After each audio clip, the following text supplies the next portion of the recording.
Good morning mga ka-farmers. Nandito naman tayo sa ating maliit na gardenan. I-update ko lang kayo sa aking mga sili.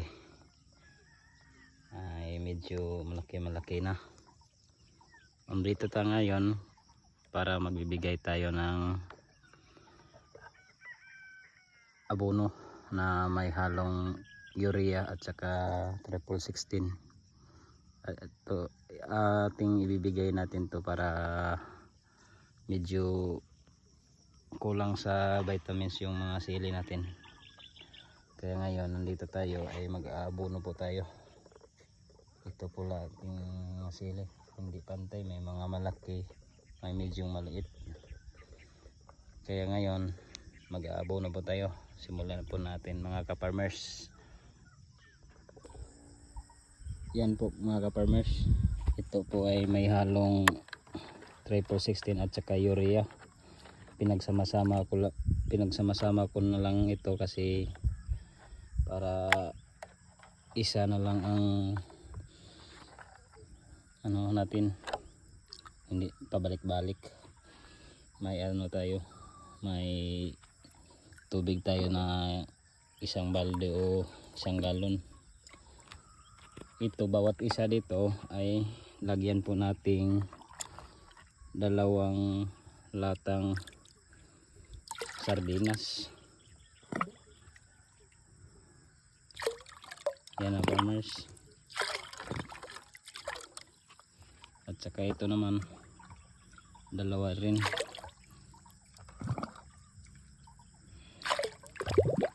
Hahalawin natin mga ka-farmers.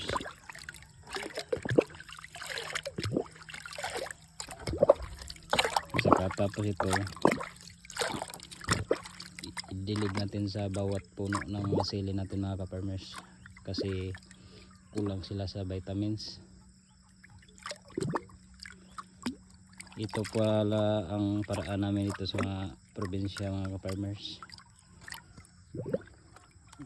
Medyo hindi maayos, hindi pantay ang kanilang tubo. Ito po mga ka-farmers ay nasa 30 days or mag 30 days kasi sa March ito tinanim ko mag-aano na siya, mag 1 buwan. Kaya bigyan natin ng pangalawang inorganic na abono pang pataba.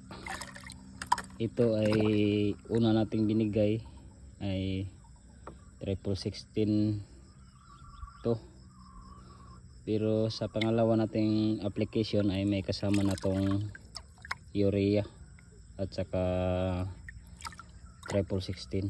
Hinahalo lang natin. Pagkatapos dito ay mag third application na tayo. Yan no mga ka-farmers, magandang tubo ang iba naman ay hindi, kulang sa protina. Kaya mga farmers, simulan na natin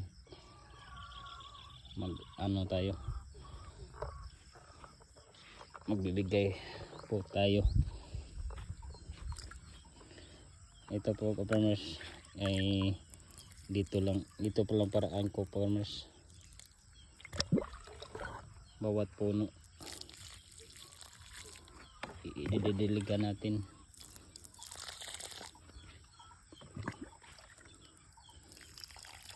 Ito ang kadalasan namin ginagawa dito sa probinsya mga ka-farmers kasi hindi pala ako sanay ito mag-garden, pero sinubukan ko lang.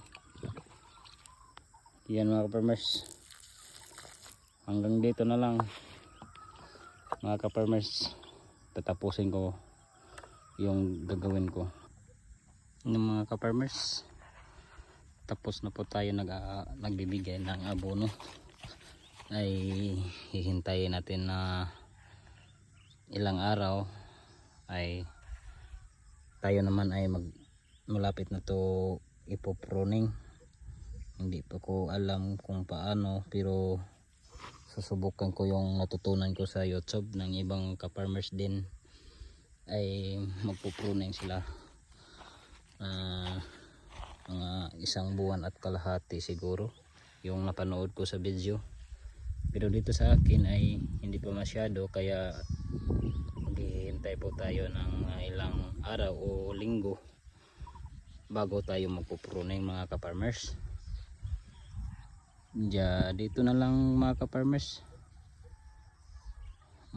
mag-update na lang po ako dito sa aking maliit na silihan o siling labuyo. Hanggang dito na lang mga ka-farmers, bye bye.